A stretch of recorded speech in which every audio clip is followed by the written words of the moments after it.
வணக்கம். பொதுவா நம்ம ஊர்ல கோவில்ல மட்டுமே பார்த்து பழகுன வில்வ மரத்தை சயின்டிஃபிக்கா நிரூபிக்கப்பட்ட ஒரு மெடிக்கல் அற்புதமா எப்படி பார்க்கறதுன்னு தான் இன்னைக்கு நாம அலச போறோம். வாங்க ஸ்ட்ரெயிட்டா விஷயத்துக்கு போலாம். இயற்கையின் மருந்தகம். இந்த வார்த்தையை கேட்ட உடனே உங்களுக்கு என்ன தோணுது?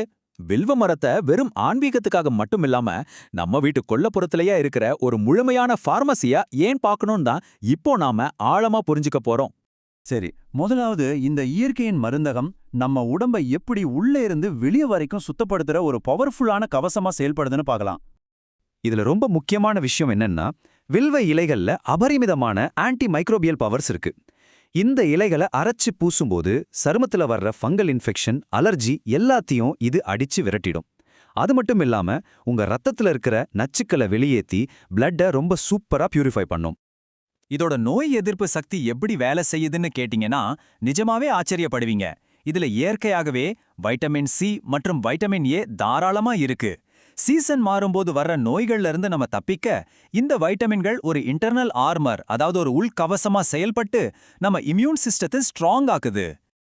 ஓகே, இப்போ செரிமானம் மற்றும் சர்க்கரை கட்டுப்பாட்டுக்கு வரும். நம்ம லைஃப் ஸ்டைல்ல வர்ற ரொம்ப காமனான ஆனா ரொம்பவே பிடிவாதமான சில பிரச்சனைகளை இது எப்படி முறையா குணப்படுத்துதுன்னு பாப்போம்.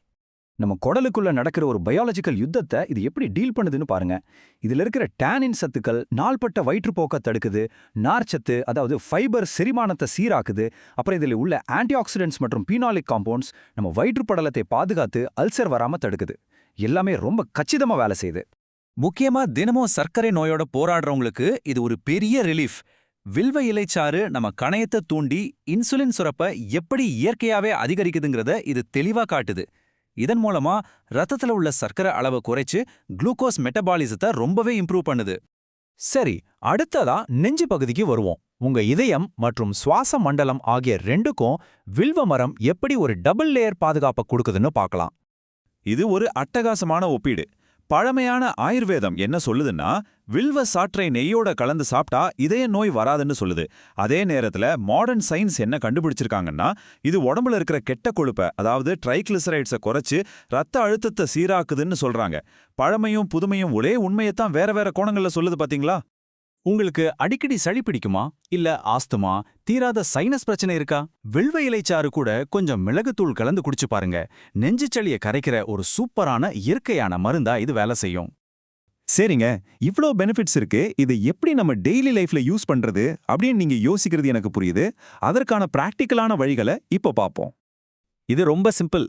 சக்கரை நோயை கண்ட்ரோல் பண்ண தினமும் காலையில 10 ml ஃப்ரெஷ் இலைச்சாறு குடிக்கலாம்.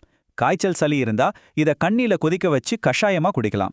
இல்ல பொதுவான ஆரோக்கியத்துக்கு வேணும்னா நிழல்ல காய வச்ச வில்வ பொடியை தேனோட கலந்து சாப்பிடலாம். இது எல்லாமே நாம ஈஸியா ஃபாலோ பண்ணக்கூடிய விஷயங்கள் தான். ஓகே, இதுக்காக உடனே போய் வில்வ இலைய பறிக்கிறீங்களா? கொஞ்சம் வெயிட் பண்ணுங்க. உங்க பாதுகாப்புக்காக சில முக்கியமான மெடிக்கல் எச்சரிக்கைகளையும் நம்ம கண்டிப்பா தெரிஞ்சாகணும். இதை கொஞ்சம் கவனமா கேட்டுக்கோங்க. நீங்க கர்ப்பிணியாகவோ இல்ல தாய்ப்பால் கொடுக்கறவங்களாகவோ இருந்தா டாக்டர் கிட்ட கேட்காம எந்த ரூபத்திலையும் வில்வத்தை எடுத்துக்கவே கூடாது. உங்க சேஃப்டி தான் நமக்கு எப்பவுமே ஃபர்ஸ்ட் பிரியாரிட்டி. அதே மாதிரி எந்த ஒரு பவர்ஃபுல்லான மருந்தா இருந்தாலும் அளவுக்கு அதிகமா எடுக்கக்கூடாது. நிறைய சாப்பிட்டா சீக்கிரம் குணமாயிடுவோம்னு நினைச்சு ஓவரா சாப்பிட்டா அதுவே கடுமையான வயிற்று வலிக்கு காரணமாயிடும். சோ அளவு ரொம்ப ரொம்ப முக்கியம். சரி, இந்த முழு அலசல்ல நாம பார்த்த விஷயங்களை வச்சு உங்ககிட்ட ஒரு கேள்வி கேட்கறேன். உங்க வீட்டு பக்கத்திலேயே வளர்ந்து நிக்கிற இந்த ஒரு மாபெரும் மெடிக்கல் பொக்கிஷத்தை நீங்க எப்படி உங்க ஆரோக்கியத்துக்காக பயன்படுத்த போறீங்க? இந்த இயற்கையோட கொடைய இன்னைக்கே யூஸ் பண்ண ஆரம்பிங்க. உங்களை சிந்திக்க வைக்கிற இந்த கேள்வியோட இன்றைய பதிவை நம்ம முடிச்சுக்கலாம்.